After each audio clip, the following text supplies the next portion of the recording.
충분히 슬퍼하세요. 반려동물의 임종을 어떻게 맞이해야 할까요? 안녕하세요. 원희영의 반려동물 웰다잉 이야기입니다. 반려인이라면 반려동물이 세상을 떠나는 순간까지 후회 없이 아름답게 함께 시간을 보내고 싶을 것입니다. 하지만 동물은 죽을 병이 걸려도 말을 할 수 없기 때문에 보호자는 그저 치료에만 전념하다가 죽음에 대한 마음의 준비 없이 닥친 이별 앞에 무너지고 펜로스 증후군으로 심한 우울증을 많이 겪는다고 합니다. 이 시간에는 노령이나 질병으로 죽음을 앞둔 동물 가족과 함께 사는 반려인들에게 마지막 순간을 잘 보내기 위한 반려동물의 웰다잉을 어떻게 준비해야 할지 말하고자 합니다. 동물들은 세상을 떠나기 전에 어떠한 행동과 증상을 보일까요? 가장 흔한 신호는 음식과 물을 거부하는 것이라고 합니다. 안타까운 마음에 강제로 먹여봐도 죽을 때가 다 돼가면 삼키지를 못합니다. 따라서 무리하게 먹일 필요가 없다고 합니다. 또 하나의 증상은 움직이려 하지 않고 종일 누워만 있는 것입니다. 산책을 좋아하던 동물도 나서려고 하지 않고 가족이 와도 반가움을 표시하지 못합니다. 못 먹고 활동량도 주는 까닭에 체중이 감소합니다. 죽기 직전에는 체온이 급격하게 떨어진답니다.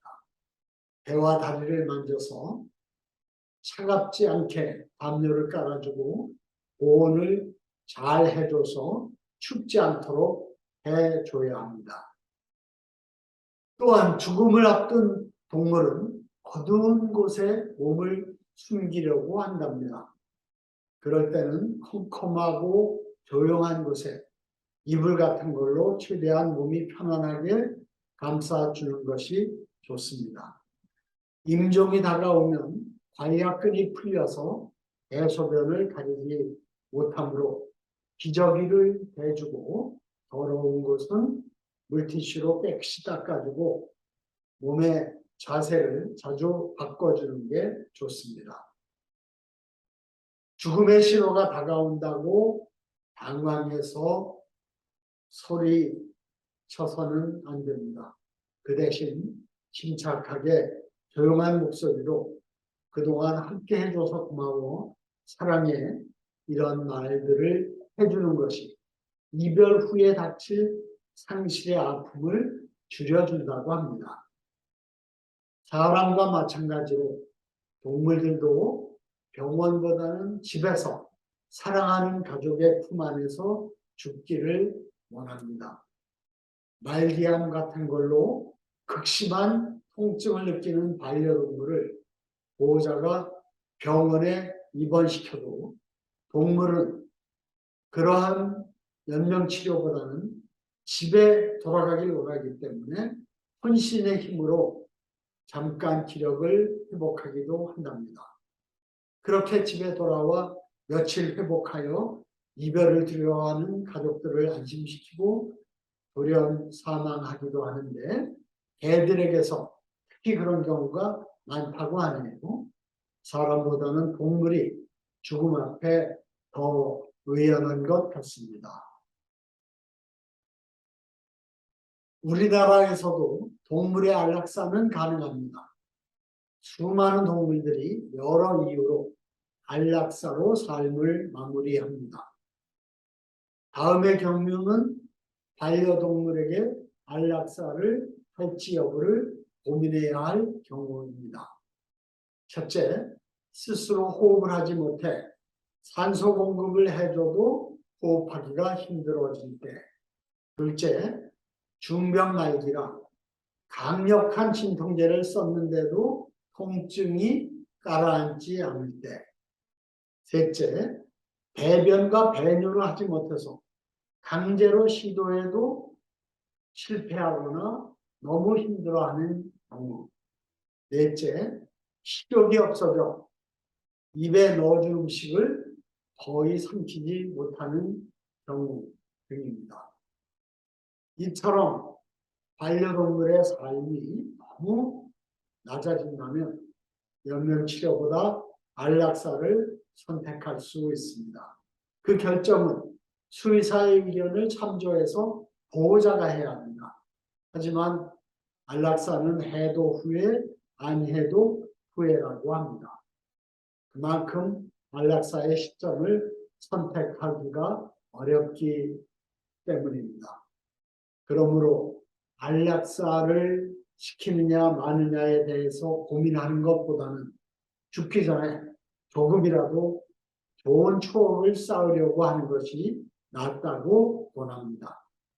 사람이 죽으면 상조 서비스에 연락하면 되지만 반려동물은 그런 것이 없기 때문에 반려인들은 반려동물의 죽음을 당할 때 당황할 수밖에 없습니다.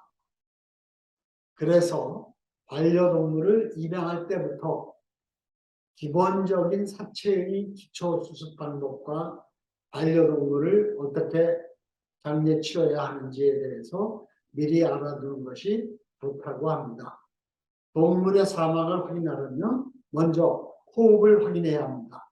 손가락을 코끝에 대서 숨을 확인하거나 가슴이 오르락내리락 하는지를 확인해 봅니다. 다음으로 허벅지 안쪽 깊숙이 대퇴동맥에 손을 넣어서 맥박이 뛰는지 확인해 봅니다. 호흡과 맥박이 멈춘 사체는 편안한 자세로 안치합니다. 두꺼운 담요 등을 깔고 옆으로 눕히고 항문 쪽에는 패드를 깔아줍니다.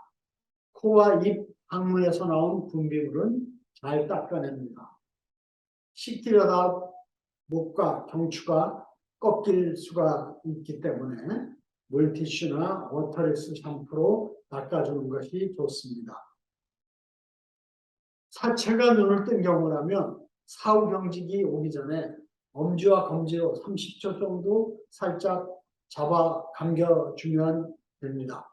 안 되어도 억지로 감기려고 할 필요는 없다고 하네요. 사후경직으로 이 사이로 늘어진 혀가 물릴 경우에 대비해서 거즈나 물티슈로 재갈을 물립니다.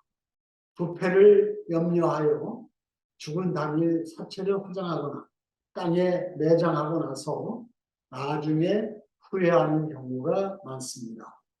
에어컨을 틀거나 수건에 아이스팩을 쌓아가지고 그 위에 사체를 두면 2, 3일 정도 부패하지 않기 때문에 죽음을 애도하기에 충분한 여유를 가질 수 있다고 합니다. 죽기 전에 수의와 관, 장례 사진을 고르고 또 반려동물과의 추억이 담긴 편지를 쓰는 것, 이러한 일들로 이별에 대한 준비를 많이 하면 좋습니다. 그만큼 이별의 슬픔도 영원한 추억으로 변화하게 될 것입니다. 시간적 여유와 마음의 여유를 가지고 반려동물의 죽음을 맞이하려면 미리 펜로스에 대한 정보를 많이 알고 준비를 해야 합니다. 늘 반려동물과 함께하는 삶을 원한다면 그 사랑하는 반려동물의 죽음에 미리 대비하는 것이 꼭 필요합니다.